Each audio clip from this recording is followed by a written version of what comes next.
Ferdous Rozario from hotel Bengal blueberry. কেমন আছেন? ভালো আপু।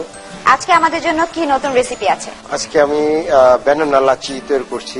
এতে কি কি উপকরণ লাগছে? একটা কলা লাগবে, একটু চিনি লাগবে, আধা কাপ দই লাগবে, পরিমাণ মতো বরফ লাগবে, আর অল্প একটু দুধ লাগবে, পানি লাগবে। আমি আমার দর্শকদেরকে আরেকবার উপকরণগুলোর নাম বলছি। দর্শক, আপনাদের সুবিধার্থে আমি আবারও উপকরণগুলোর নাম বলছি। বরফ কুচি লাগছে, টক দই লাগছে, চিনি লাগছে, কলা লাগছে, মিল্ক এবং অবশ্যই পিউরেটের বিশুদ্ধ 1 গ্লাস পানি।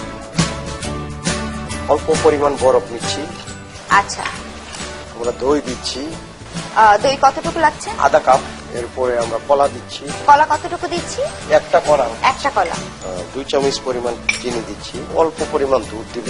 এখন আমরা নিচ্ছি পিউরেটের বিশুদ্ধ 1 গ্লাস পানি।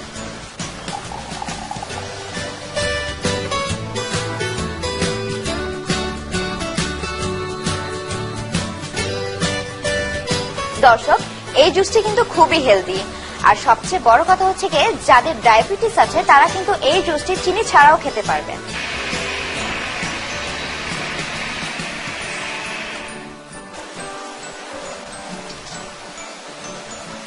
এই নেন ব্যানানা লাচি, চটপট তৈরি হয়ে গেল। আপনাকে অনেক ধন্যবাদ।